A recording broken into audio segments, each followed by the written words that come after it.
listening to Living with ADHD and CPTSD, available on Apple and wherever you get your podcasts.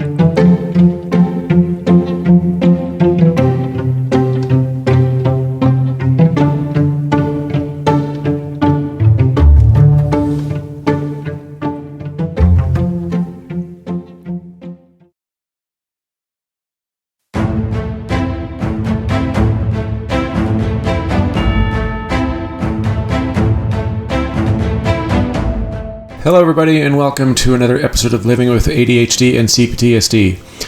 Just so you know, my voice is a little scratchy right now due to having COVID, so I'm going to try my best, so forgive me for the rough voice. Today's episode is an ADHD episode, and I haven't been due to a medical mishap with my doctor, haven't been on ADHD medication now for about 6 days. So I wanted to talk about what it's like being off ADHD medication for a week when you've been on it for, 9.5 months, and what it feels like and the changes and the differences that I've noticed since I have been off of it. Now, one thing I do want you to realize is that I am still on an anxiety medication, so I'm not fully unmedicated. I have been taking it since April to deal with anxiety, the issues that I'm experiencing. So, but this is going to be about the ADHD medication. So as you're aware of, if you've been listening to previous episodes of mine, I take Vyvanse for ADHD, and I've been taking it since December. And I went up and up slowly, and currently I'm sitting at 50 milligrams a day, and I'm actually on my appointment that is on Wednesday of this week coming up, planning to look at getting an increase to 60 from 50 because it's been 3 months since I had an upgrade from 40 to 50, and I feel that I have enough symptoms that are still existing on a daily basis that moving up to 60 would be an appropriate decision.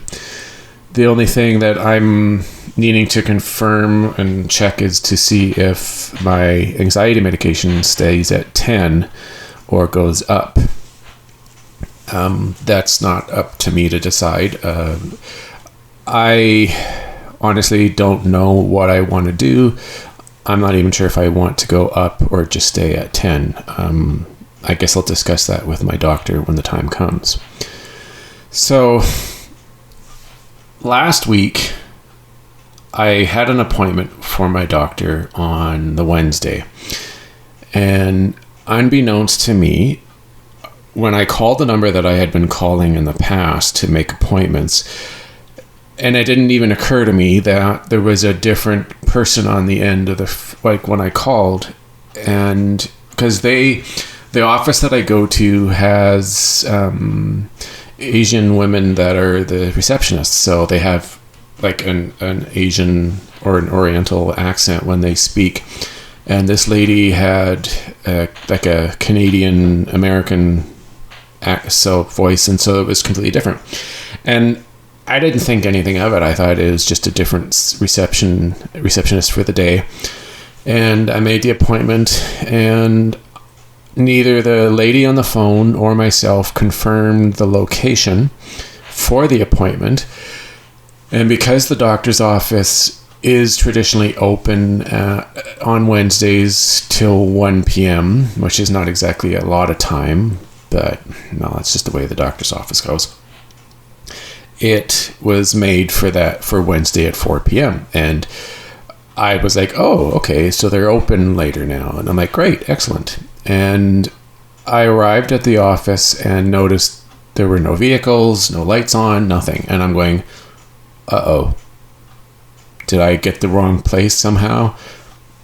So I couldn't get a hold of anyone, of course, because they were closed. And when I tried to call the number that I called, it wasn't answering. And so I immediately got into the conclusion that that somehow I got the location mixed up, and I called and left a message on the office's answering machine, and I got a call the next morning, and an explanation for what I had already known.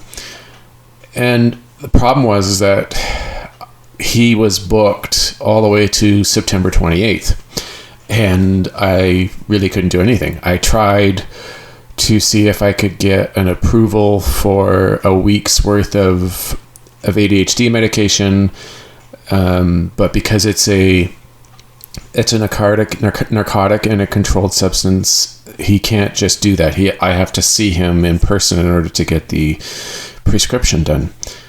And so I realized that I was going to have to go over a week or so without any medication. And I was I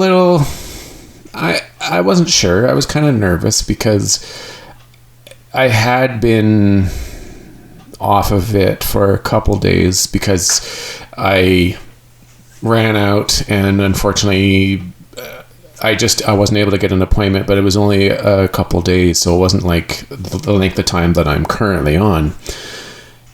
And the symptoms did kind of come up more when I wasn't on it for those few days. But this was back a number of months ago, so it's been a while since I've had that problem. And so I also wasn't on the anxiety medication at the same time.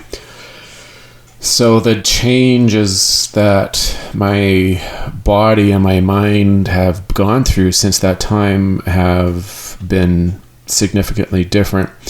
And one thing I noticed when I was on medication is that I wasn't having the symptoms, and the issues that would occur were way lower, so they weren't happening as often just on the ADHD medication compared to having both, so the Vyvanse and the anxiety medication together. And so I didn't really know what to think or feel regarding going that many days without having my ADHD medication in my system.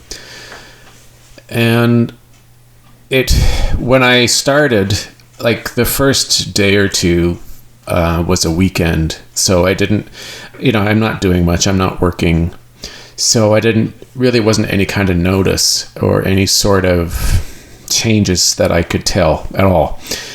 And on top of it, after starting to have COVID-like symptoms on this Sunday, which it was just earlier, of course, I was feeling run down and tired a lot and not really being able to do a lot of activity. And I wasn't even at my worst stage yet. Like, my throat and my ears are worse today than they were on Monday and Tuesday, because it took a few days for everything to kind of accelerate and get worse. And I had the really interesting situation is I had a therapy appointment on Wednesday, and because of course I was sick, I had to do it remote online through their system that they have, so I didn't go in person, of course. And I had mentioned to him midway through the appointment that I wasn't on my ADHD medication due to a mix-up with my doctor.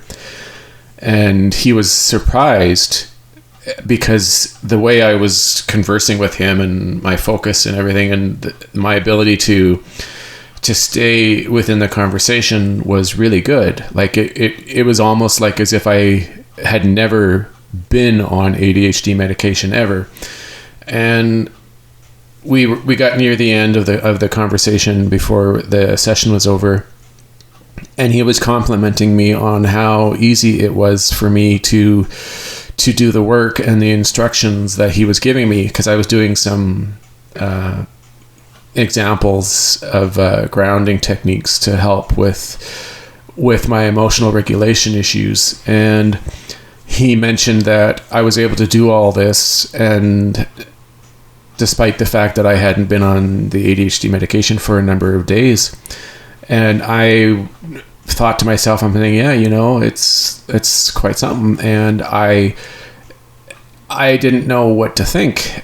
Like, it hasn't been a very, well, compared to other days in the past, like when I'm obviously working and traveling and doing my day-to-day routine, there's a lot more going on in my head, way more thinking, way more focus required, and organization in order to, go day to day and keep things running smoothly for myself in my job. And considering I was doing maybe a quarter or a third of that over the week due to my illness, there wasn't a whole lot of notice, like the change, like what difference there could have been. But the one thing that I have noticed is it's like my brain has become so used to the medication over such a long period of time that it's like, how there are some drugs out there where you take it for it's not going to take effect immediately. Like I remember I was taking something for I can't remember exactly what it was for. I think it was related to restless leg syndrome, which I don't really have. And the doctor was mentioning that it would take like nearly a month for the buildup of the drug to take effect to notice anything. And that was the same with the ADHD medication that I was on. He said that at the current, like when I started it back in December, he said that it would take probably 2, maybe 3 weeks to notice anything, any improvement. And it's true. It took about 2.5 weeks for me to notice a change in my body from taking the medication on a daily basis. And then when I started taking my anxiety medication, it was the same thing. It took, like he said, that the full effect, the complete effect that the medication would have on me would take about a month. And I recall having some symptoms and side effects from the medication, but the full effect of it wasn't occurring roughly till about the 4th week, like the doctor said. And so I think what's occurring is either that my brain is like kind of weaning off of it cold turkey in a way, and that I have a certain length of time before it's gonna, like the full effect of the medication is gonna wear off. And there has been a slight decrease in concentration, and I am becoming a little more easily distracted than I have been, like last week and this weekend. So, but I have felt calm, and like I'm not going crazy and losing, like having an extremely difficult time focusing on anything, and constantly losing focus and getting distracted and forgetting to go back to tasks and stuff. Like a typical person with ADHD tends to have these kind of symptoms. But I think a lot of that falls back into the fact that I'm convinced, and I've mentioned this a number of times now, I am convinced that a lot of my ADHD symptoms or my ADHD is due to my CPTSD, my trauma that I've experienced. So it's possible that when I'm calm and when I'm not feeling anxious or stressed, or a possible trigger coming on, that the symptoms are either non-existent or minimal to the point where there's really no significant change or noticeable change, either from myself or someone like my partner. The only time that I think there'd be any kind of a difference is when I am feeling highly anxious and stressed out, and I'm just starting to dissociate due to possible triggers or trauma-related symptoms. That I'm not 100% sure, because I'm not someone who is extremely self-aware of my own behaviors and things that are occurring in my life in the moment. So it's not something that I would be the best to ask necessarily regards to whether or not I'm having a major change or a significant decrease in attention and focus due to not being on my Vyvanse. But the one thing that did strike me, which was nice to hear, was the fact that my therapist was impressed that I was able to complete all the tasks and the work instruction that he was giving me online in the moment, despite not being on the medication for 4 days.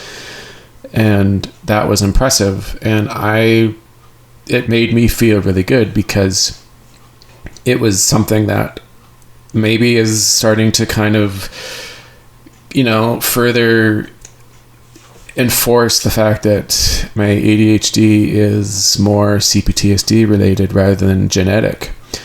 And it's good, but at the same time, when you look at it from another perspective, if I'm not noticing much difference between being on the medication and being off of it for 4 days, perhaps that is a sign that I do need to have an increased dosage, going from 50 milligrams to 60 milligrams.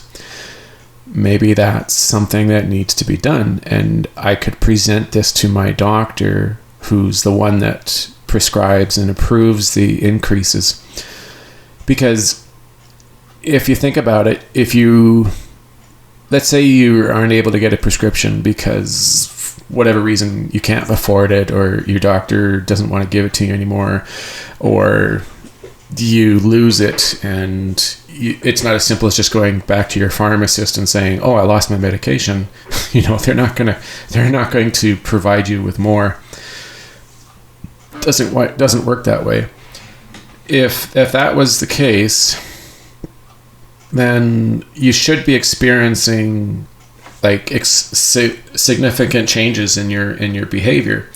You should be noticing symptoms that are happening, and they should be more obvious to you, because a lot of people out there, and I'm sure you can vouch for this, especially those who have been on medication for a long time and have attempted to use different types because maybe the first one or two didn't supply significant enough change for you.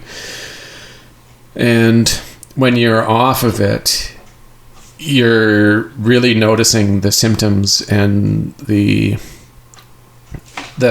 lack of quality in your focusing and your concentration and your other ADHD symptoms that the medication is reducing or eliminating. Like, if you're noticing it as soon as you get off of it, that means that you are most likely at the correct dosage and that you don't really need to go up. But if you're on it for months and months, and you're on a certain percent or an amount, like myself at 50 milligrams a day, and you get off of it for however long, 3-4 days a week, and there's no real significant changes in your behavior or like decreasing of your symptoms, the increasing of the symptoms that you noticed at the beginning, then that is likely a good sign that you're requiring to have an increase in dosage to better help with your symptoms, to manage your ADHD more. And that's what's got me thinking about this, is I should have had within a day or two obvious changes and worsening symptoms that have been under control or have been much better managed with my medication when I started not taking it. There should have been an obvious change, and I should have noticed it. I shouldn't have had to be thinking about it, or, like, it's one of those things that if you're off of it, you'll know that you're not on it. And the fact that I hadn't really noticed any difference in like physically and mentally within myself, that I hadn't noticed any changes, that's a good sign. And that I do need to have an increased dosage, because I have, like I said, I've been on 50 for, I think, 4 months, maybe 5 months now. And the only difference is that I think a month or so into that dosage amount, I went on my anxiety medication and went from 5 to 10 milligrams. And I haven't had any changes since on either side. And I've been, I had the option when I saw my doctor 3 months ago. I did have the option, if I wanted to go up to 60 or change the anxiety medication, but I decided to play it safe and follow his advice and stay on the same numbers for 3 months. And so by the time that it ended, I would either notice that there was significant improvement or there wouldn't be. And from the lack of changes in the symptoms that I usually experience in the 6 days since I've been off the medication, this is just more proof that I do need to have an increased dosage in the Vyvanse so that my symptoms can be better under control. I don't even know if I need to change anything with the anxiety medication. The odds is that I don't right now. And I have a feeling that's what he's going to suggest as well, that I just leave it at 10 milligrams, which is fine. Like, it's not a big deal. I'm happy with that. I just want to have better control and better management of my ADHD symptoms. And I guess in a way, this was kind of like a test. Not a test that I necessarily wanted to have, but from the looks of things with the past week, the way it's been going, I'm convinced that there needs to be an increased dosage from my current 50 a day to 60. Now with Vyvanse, it can only go as high as 70. So I'm not exactly sure how this is going to work in the future. I know that at some point I may go up to 70. I have no idea when that could be. That could be not till the spring.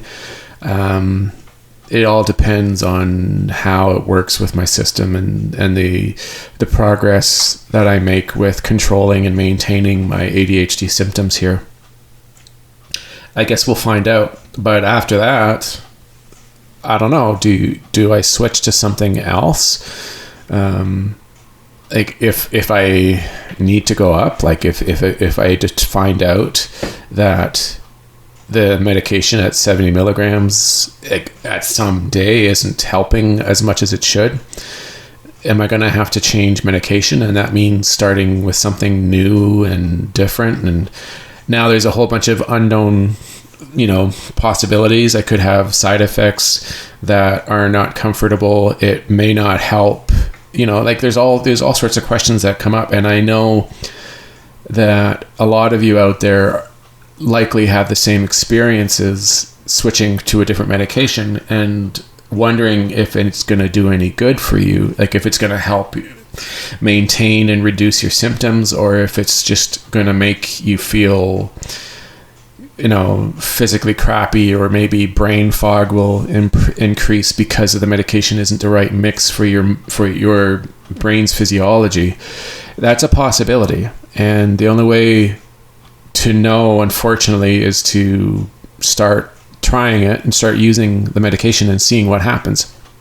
There's no way that they can test you. Like they can't, they can't put your blood on a whatever, the piece of glass under for a microscope and then put the medication in and go, it's affecting your blood a certain way. Okay, it'll work.